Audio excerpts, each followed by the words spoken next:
Yoga no se ocupa de curarte, no es ese su campo de trabajo, es vincular que si vos, por ejemplo, estás haciendo un proceso médico con la medicina moderna o el que sea, vincular tu mente para que cada vez haya más coherencia y aceptación de lo que sea que tengas que vivir de una manera lo más fluida, consciente posible. La salud no puede entenderse si no tengo en cuenta cómo están los sentidos, o sea, cómo funcionan nuestros sentidos, cómo funciona nuestra mente, cómo están nuestras emociones, cómo está nuestro campo energético y cómo o a dónde estamos a nivel espiritual. Y la respiración te da información y a la vez es herramienta. Te da información sobre lo que está pasando, por ejemplo, hay un bloqueo, pero a la vez es tu herramienta para desbloquear. ¿Cuál es esa sanación a través del chakra corazón?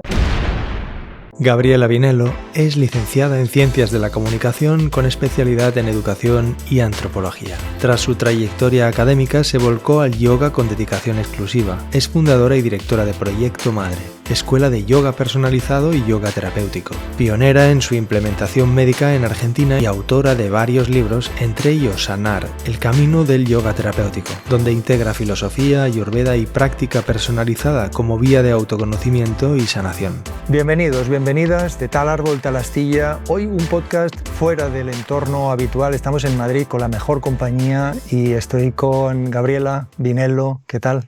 Muy bien, muy contenta de estar acá compartiendo con vos. Qué gusto, porque realmente hablar de yoga para mí es un tema que nos pasaríamos un buen rato hablándolo antes y después de esta entrevista, pero representa algo muy especial, justamente como te comentaba, que fue un proceso de transformación gracias al yoga. Hoy lo desarrollaremos también enfocado en un libro que he tenido el placer de leer, que es Sanar, el camino del yoga terapéutico. Y en este libro, expresas una cantidad de información que realmente me gustaría descifrar para aquellas personas que no saben algo de yoga, pero no profundamente lo que puede representar. Hay una preguntita primero de todo que te hago para abrir un poquitín el corazón y es, Gabriela, ¿en qué aspectos de tus ancestros te ves más reflejada? ¡Wow! Bueno, dentro de lo que puedo tener consciente, porque hay cosas que uno seguramente lleva adelante y no lo tiene tan claro, tan consciente, creo que la fuerza, la fortaleza, la capacidad de trabajo, algo ligado a la fortaleza, como de las mujeres y sí, como te diría que eso, como la fuerza. Se percibe a simple vista. Y ya entrando en el tema de que realmente nos dará para lo que nos dé el tiempecito, porque habría muchas preguntas, pero para empezar, ¿cómo realmente le explicamos a una persona que entiende el yoga como algo mecánico de posturas y no se ha planteado un poquitín el qué hay detrás de todo eso? Sí, es algo muy frecuente eso. El yoga es algo que se popularizó mucho en Occidente, especialmente en los últimos 20, 30 años, y es como muy frecuente que por ejemplo, venga alguien a tomar una clase y que diga, yo vengo a meditar, pero no quiero hacer yoga, yo quiero meditación. Desde donde yo lo aprendí y digamos que fue como apelando o buscando como en los textos más tradicionales, especialmente los Yoga Sutras, como los textos más tradicionales del yoga. Yoga y meditación son la misma cosa, ¿no? Es como el estado de meditación y el estado de yoga es lo mismo, es un estado de conciencia más entrenado, más refinado, que básicamente, si lo tengo que decir simple, nos permite vivir mejor y sufrir menos. Eso puede querer decir muchas cosas, como tener menos estrés o hasta tener una motivación en la vida, un propósito o hasta, tener más energía vital. Entonces, yoga es eso que a través de diferentes herramientas te va llevando a un lugar mejor. Puede traducirse como mejor calidad de vida, pero como es algo mucho más profundo. La manera como más sencilla de explicarlo es esa. Y ese estar mejor va a depender de cada persona, ¿no? Que es lo que esa persona necesita. Lo más importante de esto es que sí hay muchas herramientas para que eso pase, para estar en ese lugar mejor a través del yoga, pero todas esas herramientas necesitan, ¿sí?, de interactuar, comprender, entrenar, trabajar, refinar la mente. O sea que en realidad el yoga es un estado como tal, es una definición de un estado de la mente y que propone diferentes herramientas, algunas más conocidas, otras menos, que trabajan con la mente de un ser humano. Y cuando digo la mente, no me estoy refiriendo a la lógica racional o al intelecto tal como lo decimos vulgarmente, sino que para el yoga la mente, en principio, es la conexión profunda entre lo que pensamos, o sea, lo que llamamos intelecto, con el corazón. Fíjate que tenía las dos siguientes preguntas centradas, salía la palabra corazón y la palabra mente, y ya podemos entrar un poquito a desarrollar de alguna manera, porque claro, para ti el yoga, es decir, si ya entramos preguntando ¿qué puede representar el yoga para alguien que simplemente ve como algo, como en Occidente todavía pues no se ha acabado de asentar o de percibir la profundidad de una tradición tan profunda y milenaria? Y ya no es eso, es en el caso de sanar, el libro que escribes, hay una combinación juntamente a la Ayurveda y un proceso de yoga que se centra en la salud, en el bienestar y en la salud. Vamos a empezar por explicar en realidad qué papel tiene la mente en este proceso de, nos has dicho ya un poco, pero para extenderlo, ¿qué papel tiene la mente en este proceso de sanación? Bueno, para el yoga es todo tiene que ver la mente en sanar. De hecho, por eso te digo, lo único que cuando digo la mente es algo mucho más que el intelecto, pero entonces, como es mucho más que el intelecto, lo siguiente a decir es que el yoga o el yoga terapéutico, el yoga personalizado, el yoga tradicional, que era 1 a 1 y es 1 a 1 porque implica una transformación, se basa en poder interactuar y que esa mente vaya refinándose. Uno habla de yoga personalizado, yoga terapéutico, pero en realidad estamos hablando siempre de yoga. Yo de hecho lo explico en el libro. A veces necesitamos de esos términos para describir mejor y explicar, ¿no?, como alguien que asocia yoga solamente con una postura, como una contorsión, no sé, o dormir, o voy a dormir a yoga, o voy a hacer una postura súper complicada, o bueno, me aburro porque no se hace nada, lo que sea. Explicar que hay una manera de estar mejor y de sanar a partir del yoga, bueno, es como la necesidad de describirlo como personalizado o terapéutico. Y la mente es el principal foco en donde yo o cualquier profesor formado en yoga terapéutico trabaja. O sea, mira, se comunica y se vincula con un alumno.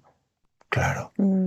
Realmente la mente es uno de los elementos, pero luego yo, a medida que explicabas, me figuraba, ¿no?, ya como desde Occidente, al aterrizar el yoga, que ya lleva unas décadas, pero me parece a mí que el proceso de conciencia de todo lo que es la amplitud de lo que lleva, practicar yoga no acaba de comprenderse. Pero yo me imaginaba pues el proceso también corporal, ¿no? La cantidad de desconexión que existe, y nos lo demuestra el yoga. Si te pones a practicar yoga y te das cuenta que estás tan desconectado de tu mente, de tu cuerpo y de tu energía.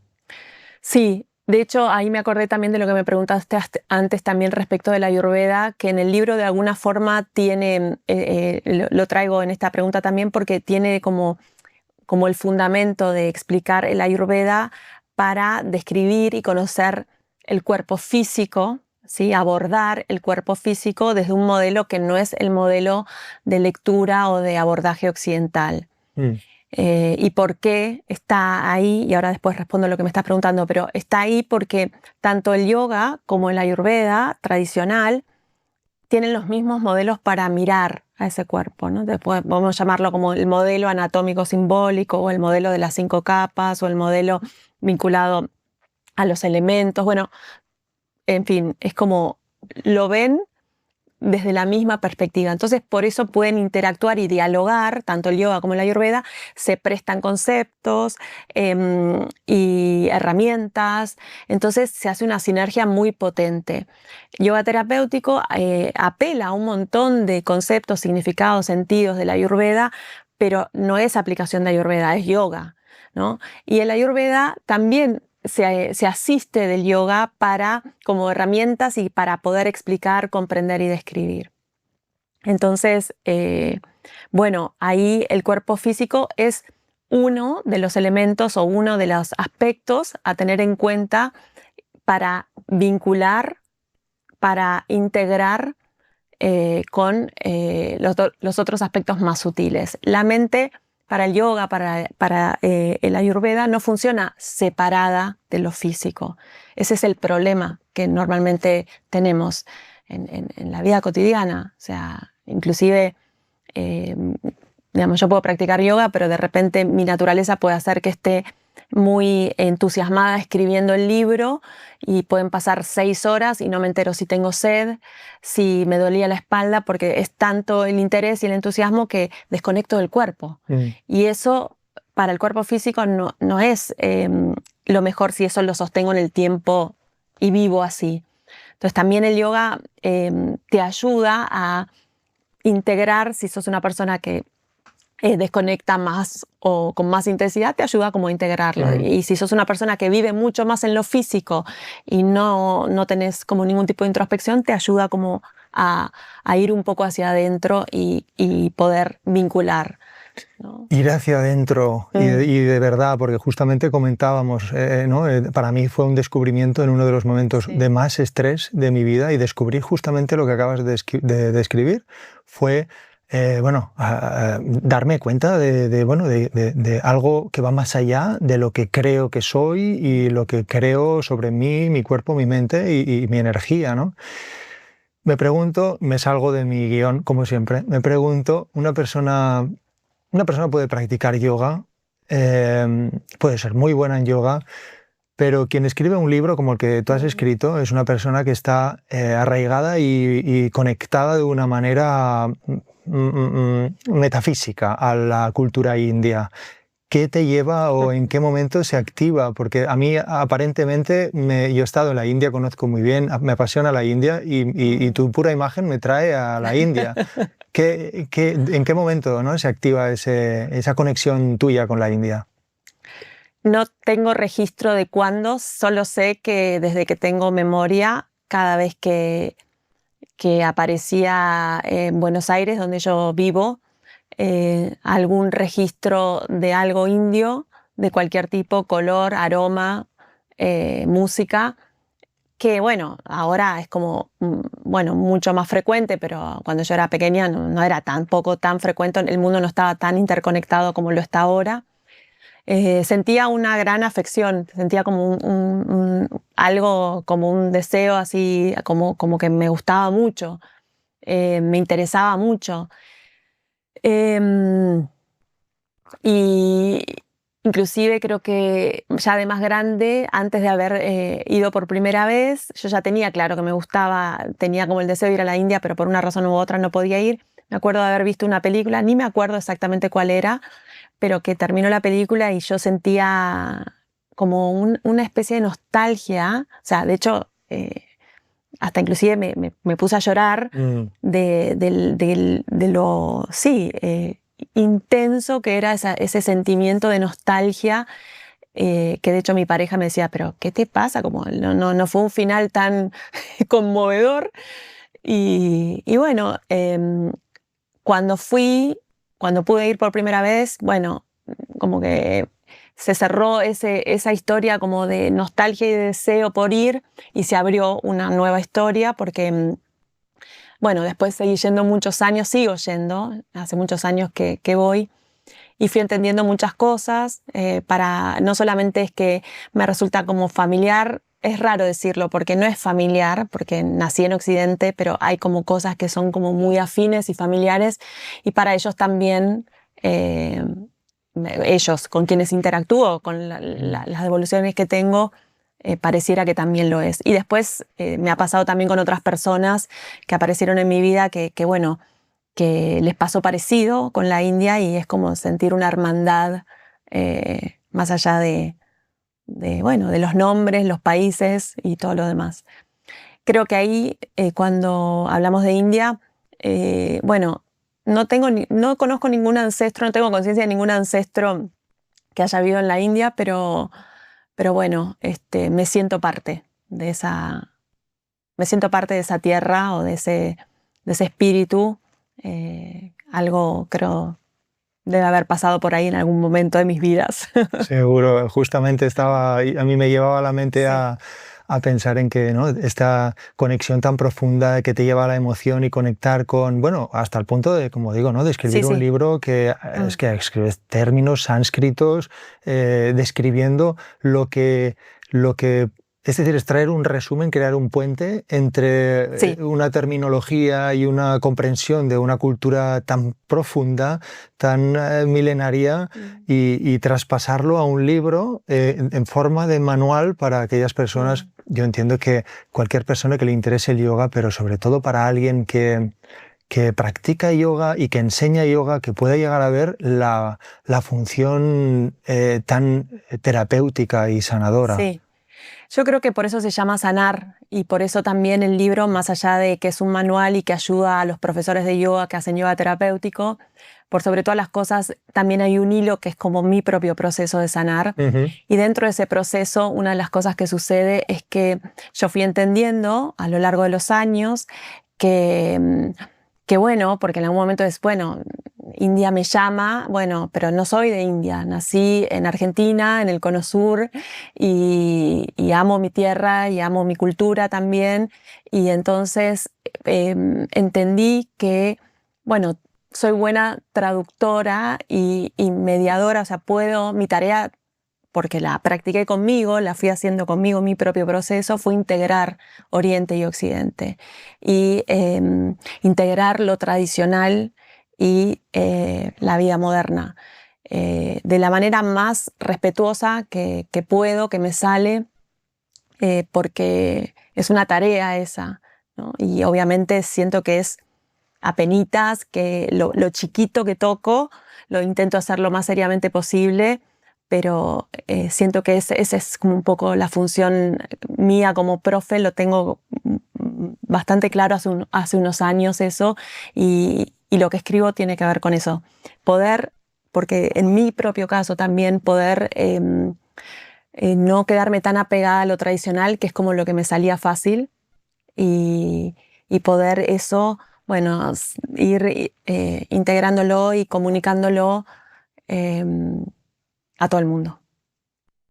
Claro, escribir hoy día un libro es algo como muy de fashion o de facilidad, pero desde luego se percibe claramente cuando está transmitido desde una pasión o desde esa canalización probablemente de otras vidas, porque al final ya no es solo la cultura india, sino también estamos hablando de sanar. Al final, una persona que está volcada y dedica su vida a transmitir la sanación y querer ayudar a otras personas a entenderse, a comprenderse y a sanar a través de eso, a nivel integrativo, es una persona a la que como la misma, y yo lo entiendo así, la misma digamos salud o la mismo es como que te toca, te elige, no eres tú la que eliges, ¿no? Es como que eso realmente ya forma parte de tu...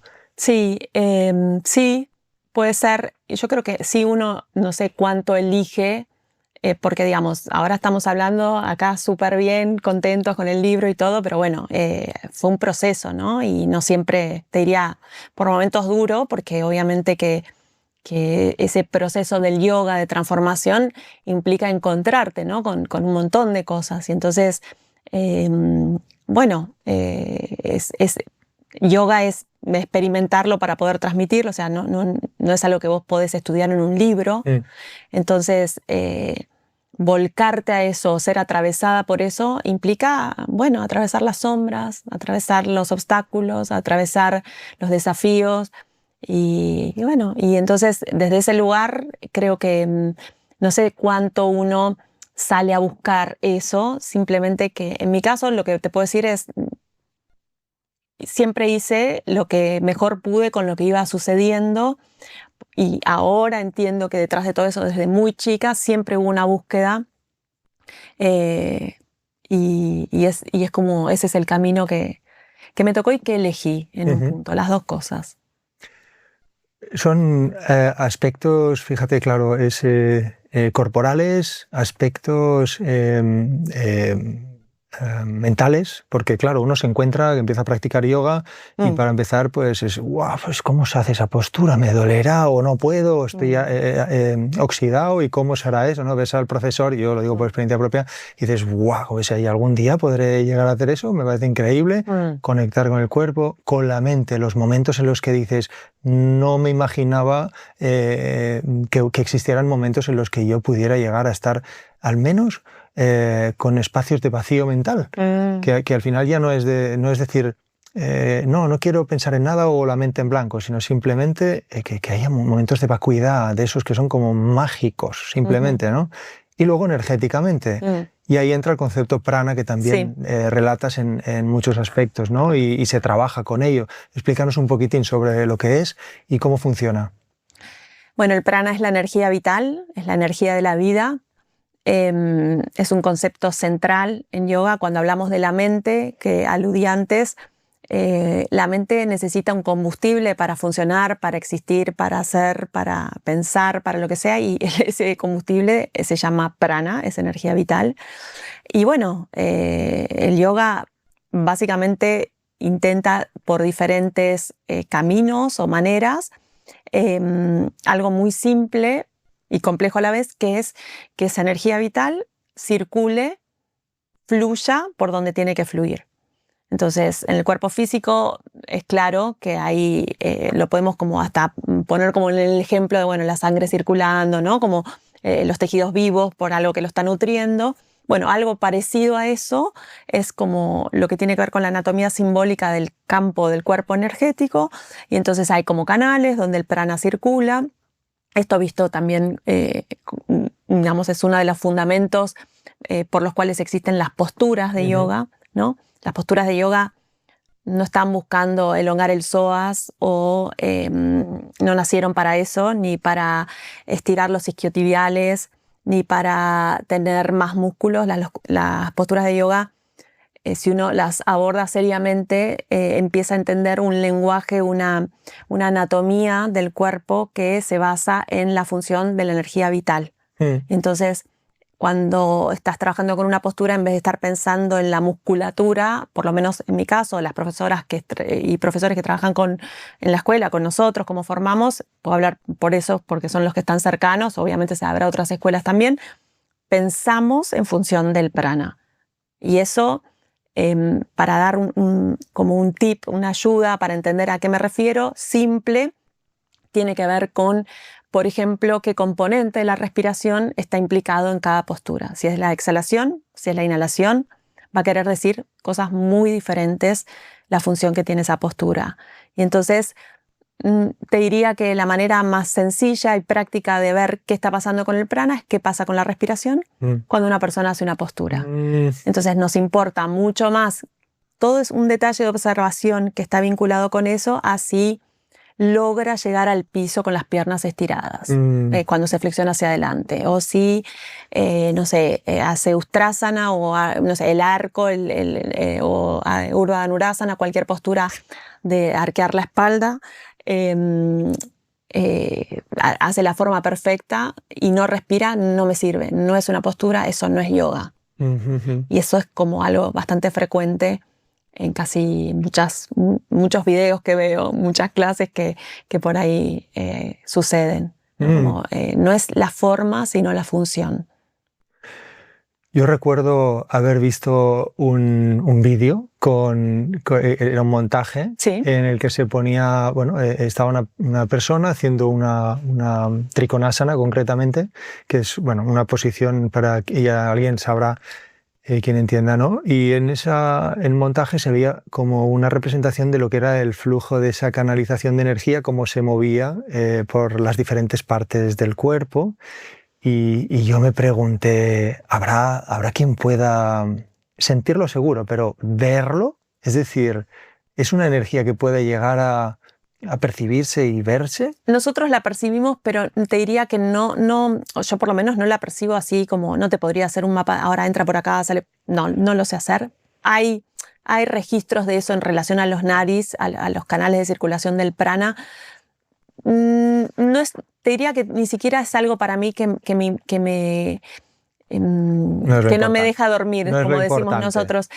Pero sí hay señales muy, muy concretas, que obviamente no las voy a decir acá, porque es como no solamente spoilear, sino que además es sugestionar muchas veces, pero concretas y simples. ¿Qué pasa con la respiración? ¿Qué pasa con el tono de la piel? ¿Qué pasa con la gestualidad? ¿Qué pasa? Y eso habla no de otra cosa que no es el prana.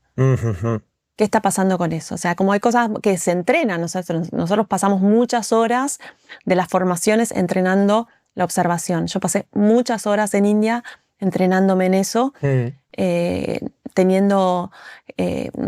asistiendo horas de observación, inclusive en tamil, porque estudié en el sur y hablaban en tamil, que es uno de los dialectos principales del sur, y por ahí ni siquiera entendiendo muchas cosas de las que hablaba profesor y alumno. Yo recordá que es como esa formación es como más 1 a 1. Nosotros trabajamos más diseñando prácticas personales de yoga 1 a 1 y aprendés a mirar más allá del lenguaje, más allá de entender las palabras. Si tuviéramos que, o sea, es la combinación es decir, si tuviéramos que decir, realmente la respiración es una base elemental. Y de ahí viene la siguiente pregunta, ¿no? Sobre los Granthi, que la enlazamos con la anterior, lo que estábamos hablando.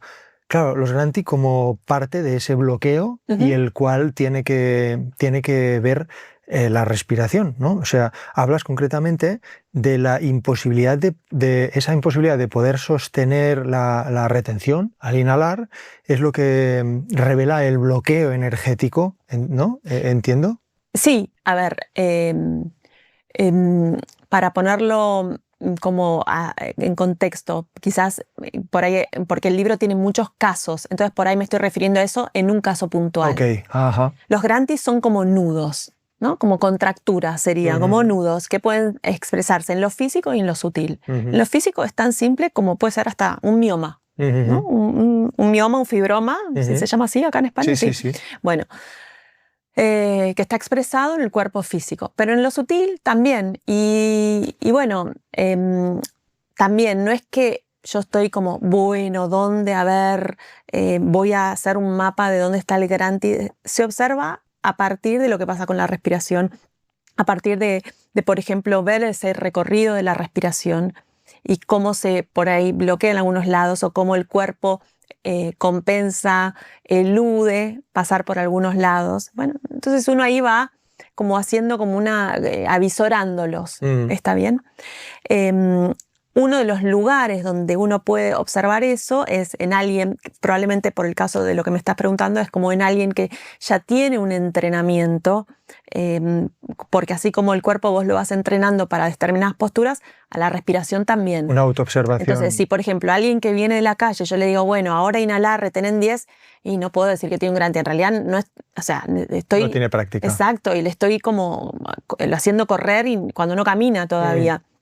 Pero sí en alguien que ya tiene un entrenamiento, que ya va como accediendo y que de repente siempre recurre en esa sensación de un ahogo o de algo que no puede sostener en una retención después de inhalar, de exhalar, digamos, no es que tiene que ser solo después de inhalar, probablemente eso, por eso en ese caso, esté vinculado con algo que está bloqueando el pasaje del prana, el pasaje de la energía vital, ¿sí? Y tiene que ver la respiración, por supuesto, claro. Y la respiración te da información y a la vez es herramienta. Te da información sobre lo que está pasando, por ejemplo, hay un bloqueo, pero a la vez es tu herramienta para desbloquear. Entonces, ese feedback permanente entre, inclusive haciendo posturas, haciendo asana, entre recibo esta información y, por ejemplo, no estoy pudiendo exhalar. Me estoy quedando sin aire, estoy en la postura, pero no estoy exhalando. Bueno, exhalo, llevo la exhalación. O, uy, tira, en vez de estar pensando, bueno, voy a empujar. No, es, bueno, llevo la exhalación ahí. ¿Y qué quiere decir eso? Bueno, probá. Y entonces vas, llevas la exhalación, aflojó. Y entonces llevo más exhalación. O sea, es un feedback permanente, ¿no? Esto está en un sutra, Prayatna Shaitilya, es el sutra que habla de, bueno, cómo concretamente hago asana. Estoy refiriéndome solo a la práctica de asana en este caso, ¿no? Hago asana con una información que va y viene todo el tiempo de el cuerpo a través de la respiración. Y lo conectamos con el dolor, que también es algo, común y que la gente muchas veces pues se centra mentalmente en que solo hay dolor, y la mente se queda en el dolor, abrazada al dolor. Llegas a nombrar que el dolor es una especie de desconexión con el espíritu. Cuéntanos un poco, por favor. A ver, y creo que te referís a la palabra dukkham. Dukkham se puede traducir como sufrimiento emocional, ¿sí? Se puede referir también como constricción, ¿sí? O sufrimiento. Y en realidad también la palabra vyadi, que creo que es a esa también a la que te referís, que es como una desconexión con la conciencia. La palabra vyadi, más que dolor, alude como al concepto de enfermedad, ¿no? Para el yoga, para la ayurveda también, vyadi como enfermedad, es como arranca o sucede o implica o se manifiesta también a partir de esa desconexión con algo más profundo, más sutil. Con esto igual me parece importante como no sé si es no juzgar, pero no, digamos, ampliar esto. Es como un concepto que nos lleva a ampliar la mirada, no a juzgarnos y decir, uy, no sé, estoy enfermo porque estoy desconectado espiritualmente, ¿no? O sea, es algo como para observar y observarnos, pero por supuesto que hay una manifestación física. Por supuesto que hay algo que tiene que ver con que se expresa en lo físico y que hay que abordarlo en lo físico más allá de introspeccionar y tratar de conectar. Yoga no se ocupa de curarte desde lo que se entiende por la medicina. No es ese su campo de trabajo. Es vincular que si vos, por ejemplo, estás haciendo un proceso médico con la medicina moderna o el que sea, vincular tu mente para que cada vez haya más coherencia y aceptación de lo que sea que tengas que vivir de una manera lo más fluida, consciente posible. En India hay multitud de maneras de expresar, ¿verdad? Yoga, diferentes formas de entender el yoga, muchas vertientes. Sí. En este concreto caso estamos hablando de cómo yoga lo fusionamos con Ayurveda. Y ahora que hablábamos de dolor, ¿no? ¿Cómo entiende la Ayurveda? Porque claro, el Ayurveda me parece un campo que aquí necesitaríamos ahora un rato largo más de lo que tenemos, pero así, lo que nos puedas decir de cómo la Ayurveda puede comprender, ¿no?, esa raíz profunda de lo que es la enfermedad.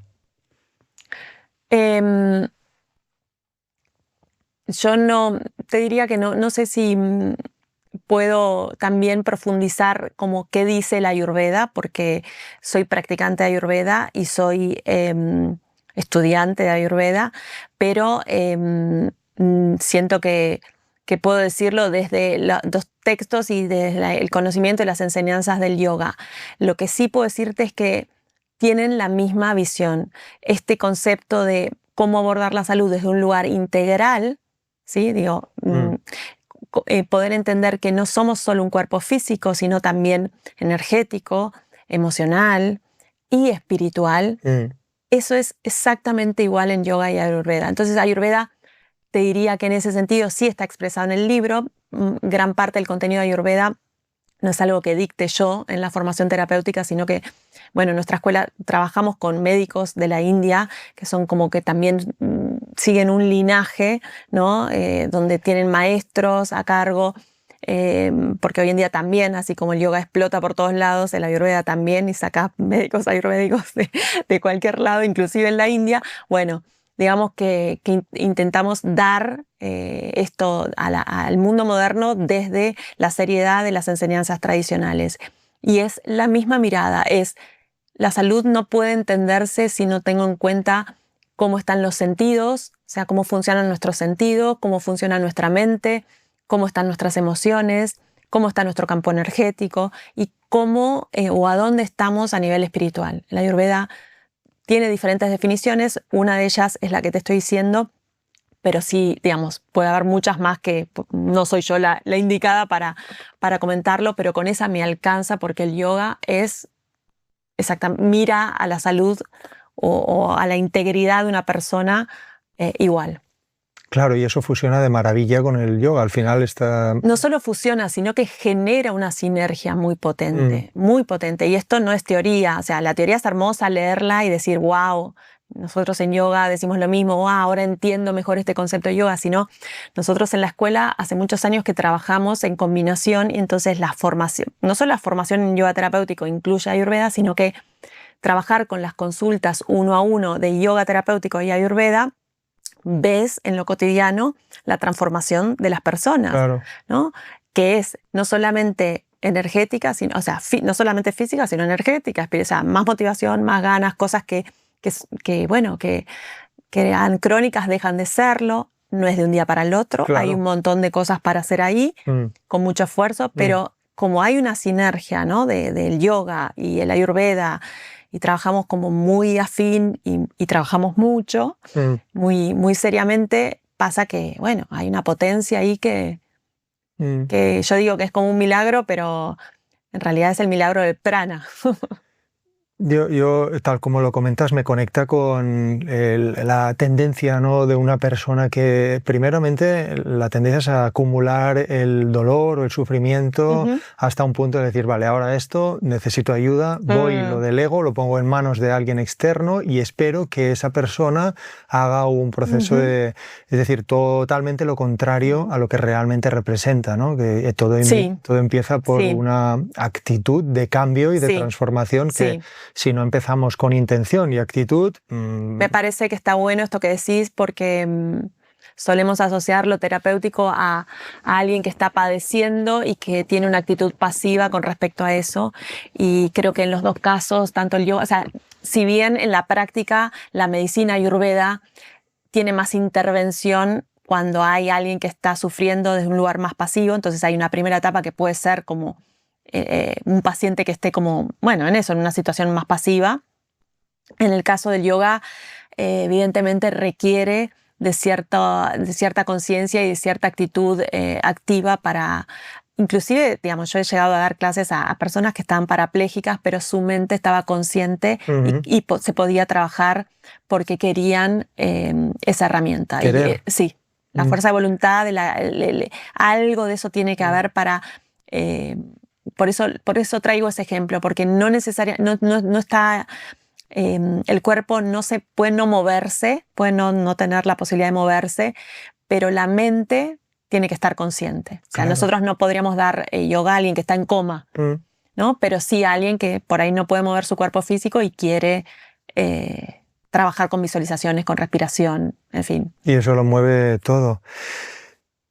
¿Cómo se relaciona el chakra corazón con la verdadera sanación? Porque es que hay un potato mental en general. Antes hablábamos de las variedades de ayurvedas, de que cada uno hace el yoga y la ayurveda que le sale del bolsillo, pero ya cuando hablamos de chakras, aquí ya cada uno delira a su manera. Desde tu visión, ¿cuál es esa sanación a través del chakra corazón? Bueno, es... de los chakras lo único que te puedo decir es que yo no los veo, pero entiendo bastante cómo funcionan a partir de eso, de su funcionamiento, y que en los textos tradicionales, por lo menos los que yo tengo acceso, tradicionales del yoga, lo que se menciona respecto de los chakras es que hay mucha simbología, por supuesto, pero que básicamente se trabajan con pranayama, con las técnicas de respiración. y es como la puerta de acceso, la puerta de, si querés, de hacer es circular la energía vital por tus centros más importantes o los centros vitales. Tiene que ver con algo tan simple como extender la respiración o trabajar con la respiración con diferentes técnicas. Todo lo demás no sé de dónde sale ni a dónde va, pero sí te puedo decir que la información, si querés, de esto sutil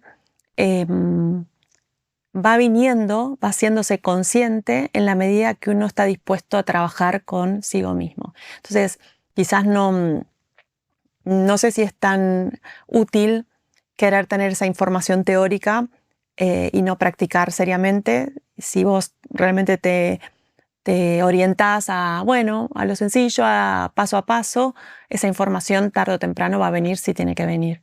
Y la sanación con respecto al corazón tiene que ver con algo muy simple, y es que para poder sanar nos tenemos que sacar de encima muchas vestimentas, ropajes, en el sentido metafórico, literal. Puede ser que también máscaras, o sea, identificaciones. O sea, en la medida que no abramos esa función, ¿no?, que tiene lo que llamamos el chakra cardíaco, que es que igual creo que no se puede forzar. Entonces, digamos que llegamos indirectamente.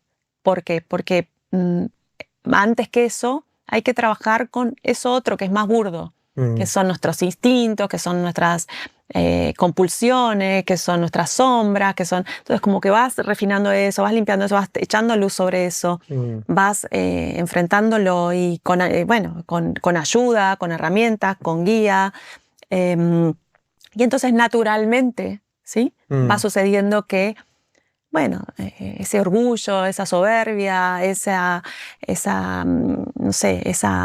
baja autoestima, ¿no? Porque también la baja autoestima tiene que ver con esas máscaras que uno se va poniendo para decir, no, yo no soy bueno, y es un nombre que te estás poniendo, un rótulo que te estás poniendo.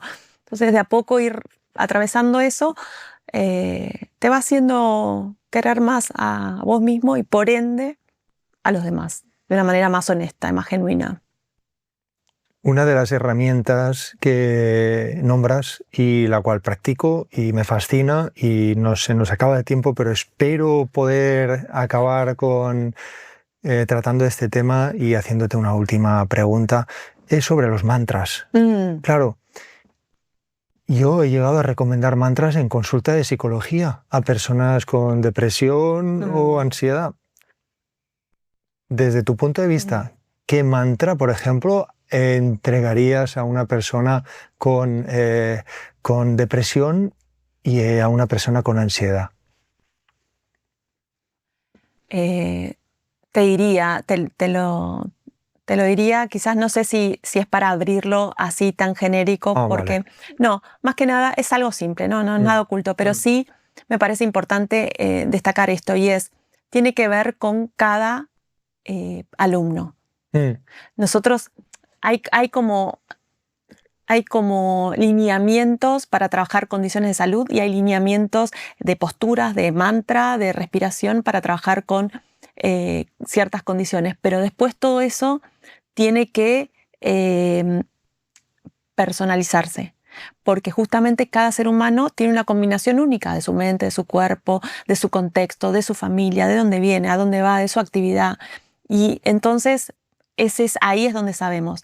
Pero sí, lo que te puedo responder es que utilizar mantras, como vos me contás que has hecho en tu formación, en tu profesión, en tu trabajo, es muy importante.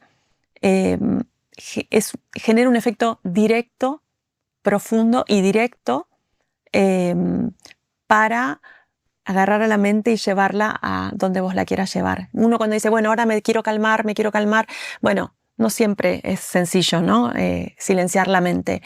El sonido, el uso del sonido bien apropiado y personalizado es una herramienta sencilla, no tiene que ser algo largo, no tiene que ver con la religión, es vibración sonora que agarra la mente y le dice, vení, seguime, te voy a llevar a un lugar mejor. Wow, y además doy fe que es realmente así. Un rescate como hay pocos y está en las cuerdas vocales y en la concentración, ¿verdad? Pues tenemos la última pregunta para ti y así como hemos empezado con una pregunta de corazón a corazón, la última pregunta es, Gabriela, ¿qué es lo que más amas en la vida?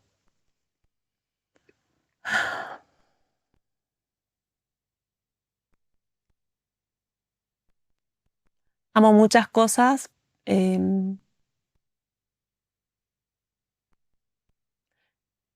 Creo que bueno, o sea, si es una sola cosa es difícil. Pero bueno, creo que sí,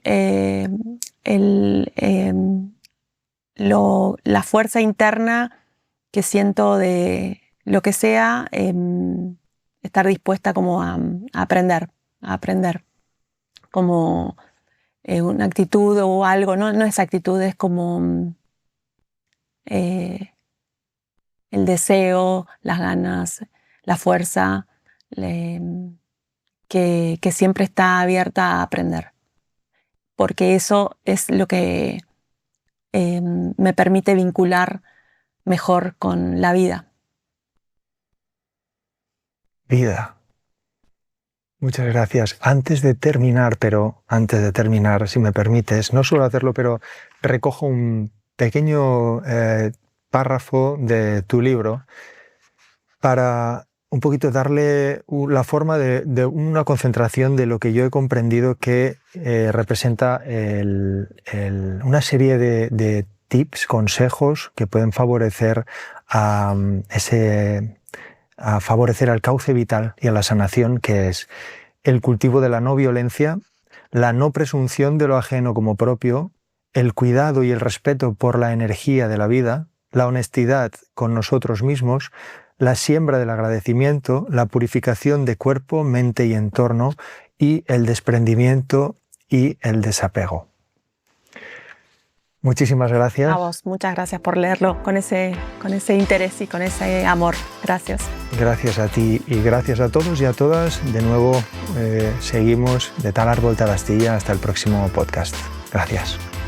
Gracias.